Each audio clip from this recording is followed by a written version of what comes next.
తరచుగా జరుగుతున్నటువంటి ప్రమాదాలకు కారణం ఏంది? ఇన్ని ప్రమాదాలు జరుగుతున్నా కానీ ప్రభుత్వాలు కానీ ఇక్కడ ఉన్నటువంటి పోలీసులు కానీ ఏ విధమైనటువంటి చర్యలు తీసుకోకపోవడానికి కారణం ఏమై ఉండదు? రాజకీయ వ్యవస్థకు పాలకులకు చిత్తశుద్ధి లేదు.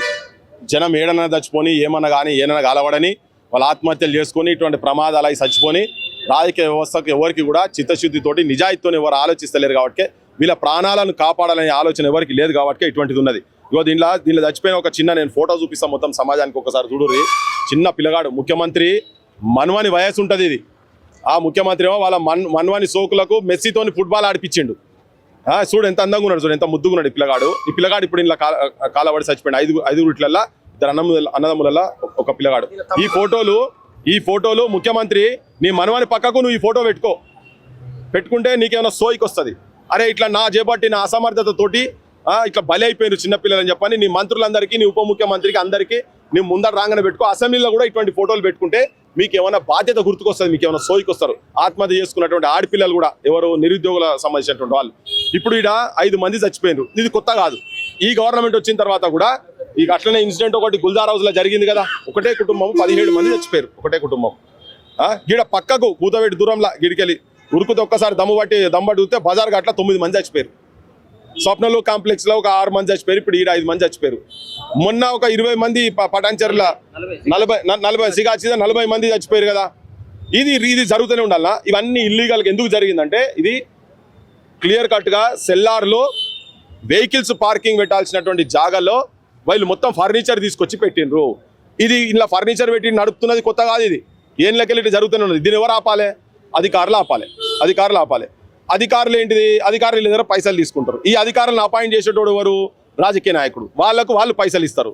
ఇవన్నీ ఇట్లా నడిచేటందుకు వీళ్ళందరూ ఏం చేస్తారు? ఈ సమాజం అంతా కలిసి ఒక దగ్గర పైన ముఖ్యమంత్రి లెవెల్లో, మంత్రి లెవెల్లో వాళ్ళు ఇన్ని పైసలు ఇస్తారు. లంచగొండుల రాజ్యం అయ్యే పట్టుకనే ఇది ఇట్లా తయారై ఉన్నది. ఇది ఒక్క వ్యవస్థ కాదు. నేను మళ్ళా చెప్తున్నా రిపీటెడ్ గా, మీరు మొత్తం దుకాణాలకు పోయినరి ఎవరికి కూడా పర్మిషన్ ఉండదు. ఇక్కడ ఫైర్ పర్మిషన్ ఎవరికి కూడా ఉండదు. ముచ్చటే లేదు.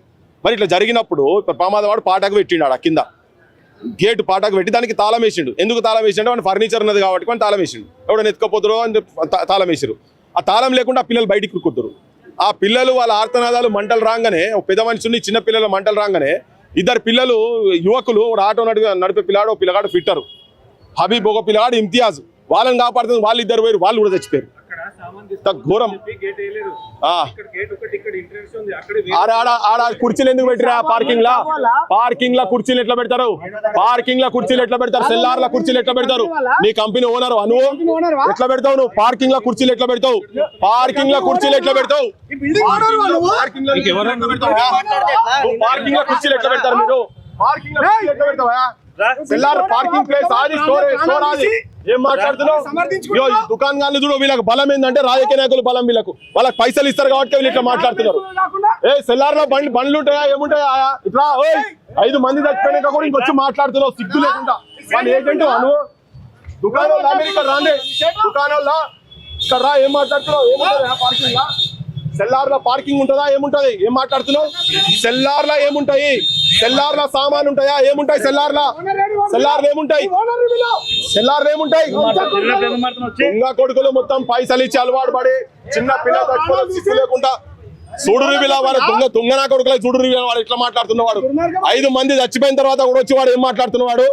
వాడు గేట్ వేసిన దాని గురించి కాదు. అదే పార్కింగ్ ఉన్నది చూస్తున్నారు కదా సెల్లార్లలో. మీరు కింది పోయి విజువల్ తీసుకున్నారా? మొక్కని 100 చైర్లు ఉన్నాయి ఆడ.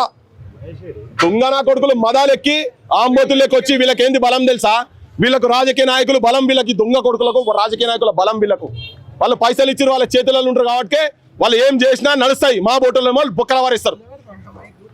మా బోటలో అడిగితే బొక్కల వారిస్తాం. మదం చూడు వానికి, వాని అహంకారం, వాని మదం చూడు. చిన్న పిల్లలు చచ్చిపోయారు నాయన అంటే పైసా కనికరం లేకుండా దుర్మార్గుడు దొంగ నా కొడుకు వచ్చి వాడు బయటకు వచ్చి అంటాడు ఇది దాని గురించి చేయలేదు, తాళం దాని గురించి పెట్టారు. గడ్డిబిక పెట్టారా? దేని గురించి పెట్టారు? మరి అసలు పార్కింగ్ ప్లేస్లలో కుర్చీ ఎట్లుంటాయి? ఏం చేస్తారు? గవర్నమెంట్ చేసినాక ఇంత బహిరంగంగా వచ్చి మాకు శాత కదా దౌడా మీకెళ్ళి పెడితే పనులు రాలుతాయి. వాని దుకాణాన్ని మొత్తం బిడ్డ మీకు ఆ రోజులు కూడా వస్తాయి. అది కూడా అయితే ఆ తిరుగుబాటు కూడా జరుగుతుంది తెలంగాణలో. చచ్చిపోయినాక కూడా కనికరం లేకుండా వాడు వచ్చి మాట్లాడుతున్నారు. ఎంత ధైర్యంగా మాట్లాడుతున్నారు. వాని అహంకారం ఏంటిది? పోలీసులు అటు పంపించారు. సరే గొడవ అవుతుందని చెప్పి వాళ్ళు పంపించచ్చు. ఇది ఇంత దరిద్రంగా, ఇంత దారుణంగా, ఇంత అన్యాయంగా, ఇంత దుర్మార్గంగా చనిపోయిన కాడికి వచ్చి కూడా ఈ దుకాణదారులు ఎందుకంటే పక్కా వీళ్ళు పర్సెంటేజ్ ఇచ్చి పైన దాకా పైసలు పోతాయి కాబట్టి వీళ్ళకి అతి ఇట్లున్నది. రాజకీయ వ్యవస్థ ఇటువంటి దుర్మార్గుల చేతుల్లో ఉన్నది కాబట్టినే ఇవాళ ఈ దుస్థితి ఉన్నది. ఈ దుర్మార్గుల కథ గట్లున్నది. చచ్చిపోయిన నాయన అన్న కాడ కూడా ఇంత దుర్మార్గంగా మాట్లాడుతున్నారు. అధికారులకు ఇప్పుడు ఇది చూడాల్సింది ఎవరు? అధికారులు చూడాలి కదా. క్లియర్ కట్గా కింది నుంచి పై దాకా లంచగొండలే ఇల్లు మొత్తం. ముఖ్యమంత్రి లంచగొండ అయ్యింది కాబట్టినే కింది దాకా అయింది. ఆయన చక్కగా ఉంటే అన్ని చక్కగా అవుతారు. కింద ఎవరైనా నిజాయితీగా పనిచేయాలనుకుంటోని కూడా చేయనియర్ వాళ్ళు. నువ్వు అవినీతి పరులు హ్యాబిట్స్కి వెళ్ళి నాకు ఎంత కలెక్షన్ రావాలి, హ్యాబిట్స్ పోలీస్ స్టేషన్లోకి వెళ్ళి నాకు ఎంత కలెక్షన్ రావాలి, హ్యాబిట్స్ ఫైర్ ఓన్ దగ్గరికి వెళ్ళి ఎంత కలెక్షన్ రావాలి, వాళ్ళు డిమాండ్లు పెడతారు అక్కడ పైన అందరూ రాజకీయ వ్యవస్థ మొత్తం. అందుకే వీళ్ళు అవినీతి పరులు అవుతున్నారు. మంచిగా చదువుకొని సమాజానికి సేవ చేయాలనుకునేటోళ్ళు కూడా ఒత్తిడి చేసి వాళ్ళని ఇటు సైడ్ తీసుకుపోతున్నారు. స్టాఫ్ లేదు, రిక్రూట్మెంట్ చేస్తలేరు. వీళ్ళు రిక్రూట్మెంట్ చేయాల్సిన అవసరం ఉన్నది. బాధ్యత అసలు ఈ మాట్లాడినోని ఫస్ట్ కేసు పెట్టి బుక్కల పడాలి. ఫస్ట్ విని వాడు అట్లా మాట్లాడినందుకే బుక్కల పడాలి. ఇప్పుడు వచ్చి మాట్లాడినాడు వాడు షాప్ సంబంధించినోడు ఉన్నట్టున్నాడు. వాని మీద కేసు పెట్ట వాడికి షాప్ క్యాషియరా, వాడు క్యాషియర్ కాడు, వాని పేరేందో తెలియదు. మీరు ఎంక్వైరీ చేయండి, వాని మీద కేసు పెట్టాలి. వాడు వచ్చాడు మాట్లాడేందుకు. ఇంత బాధ్యత లేకుండా వాడు వచ్చి మాట్లాడింది కదా, మాట్లాడేందుకు వాని బుక్కల పడాలి ఫస్ట్. ఈ వ్యవస్థ మొత్తం సర్వనాశనం అయిపోయినది. ఇల్లీగల్ దందాలు చేస్తున్నారు కాబట్టినే, బిల్లులు లేకుండా దందాలు చేస్తున్నారు. అది ఇల్లీగల్ కదా. పార్కింగ్లో ఫర్నిచర్ ఉంటుందా, బండ్లు ఉంటాయా? అది ఇల్లీగల్ దందా. వాడు చేసేది ఇల్లీగల్ దందా. ఈ దందాలకు పైసలు కిందికెళ్ళి మీ దాకా ముడుతున్నాయి. చెప్పినా కదా ఈ ఫోటో అందరూ చూడాలి, జనం కూడా చూడాలి. ఈ ఫోటో జనం చూడండి. ఇప్పటిదాకా చూపించిన మళ్ళీ చూపిస్తున్నా. ఇప్పుడు వాడు మాట్లాడేందుకు నేను మళ్ళీ చూపిస్తున్నా. ఈ పిల్లగాడు చచ్చిపోతే కూడా కనికరం లేకుండా వాడు వచ్చి మాట్లాడతాడు తాళాలు దాని గురించి కాదు అని. బండ్లు ఉన్నాయి దగ్గర. ఇప్పుడు ఫైర్ పర్మిషన్ ఎట్లుంటుంది, అది బయటికి రావాలన్నా లేదా? ఇప్పటికి 24 గంటలు దాటింది. నిన్న 12:30 జరిగితే ఇప్పుడు 1:30 అవుతున్నది టైము. ఇప్పటిదాకా ఇంకా పొగలు వస్తున్నాయి. దాంట్లోకి వెళ్ళి దాడికి వెళ్ళేస్తారు బై ఫైర్ వాళ్ళు ఎన్ని ఉన్నాయి? పాపులేషన్ ఎంత ఉన్నది?